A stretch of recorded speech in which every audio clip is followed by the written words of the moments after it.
Hi friends, it's Mrs. Miller. We are going to continue the miraculous journey of Edward Tulane onto chapter 23. Remember in chapter 22, after Edward had fallen, he saw Sarah Ruth and Bryce and Bull and Nellie and even Abilene, but his wings took him away. And we're going to find out where he went in chapter 23. "Exceedingly well made," said the man who was running a warm cloth over Edward's face. "A work of art, I must say. A surprisingly, unbelievably dirty work of art, but art nonetheless. And dirt can be dealt with, just as your broken head had been dealt with." Edward looked into the eyes of the man. "Ah, there you are," said the man. "I can see that you are listening now. Your head was broken. I fixed it. I brought you back from the world of the dead." "My heart," thought Edward. "My heart is still broken. No need to thank me," the man said. "It's my job, quite literally. Allow me to introduce myself. I am Lucius Clark, doll mender. Your head, may I tell you? Will it upset you? Well, I always say the truth must be met head on, no pun intended. Your head, young sir, was in 21 pieces. 21 pieces? Edward repeated mindlessly. Lucius Clark nodded. 21, he said. All modesty aside, I must admit that a lesser doll mender without my skills, might not have been able to rescue you. But let us not speak of what might have been. Let us speak instead of what is.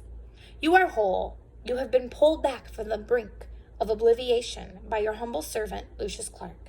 And here, Lucius Clark put his hand on his chest and bowed deeply over Edward. This was quite a speech to wake up to, and Edward lay on his back trying to absorb it all. He was on a wooden table. He was in a room with sunshine pouring in from high windows. His head apparently had been in 21 pieces and now was put back together into one. He was not wearing a red suit. In fact, he had no clothes on at all. He was naked again, and he did not have wings. And then he remembered Bryce, the dinner, Neil swinging him through the air. "Bryce, you are wondering, perhaps, about your young friend," said Lucius. "The one with the continually running nose. Yes. He brought you here weeping, begging for my assistance. Put him together again," he said. "Put him back together." I told him, I said, "Young sir, I am a businessman. I can put your rabbit back together again for a price. The question is, can you pay the price?" He could not, of course. He could not. He said that he could not.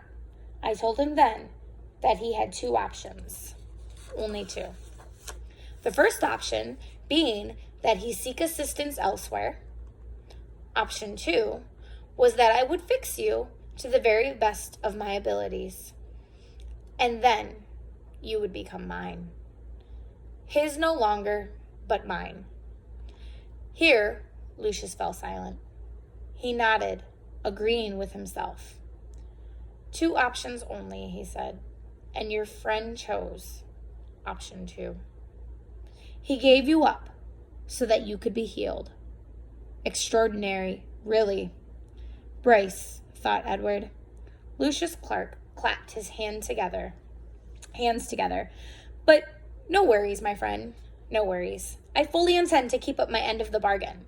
I will restore you to what I perceive to be your former glory. You shall have rabbit for ears and a rabbit for tail. Your whiskers will be repaired and replaced. Your eyes repainted to a bright and stunning blue. You will be clothed in the finest of suits. And then someday I will reap the return on my investment in you. All in good time, all in good time. In the doll business, we have a saying, there is real time and there is doll time. You, my fine friend, have entered doll time. And that is the end of chapter 23 in The Miraculous Journey of Edward Tulane.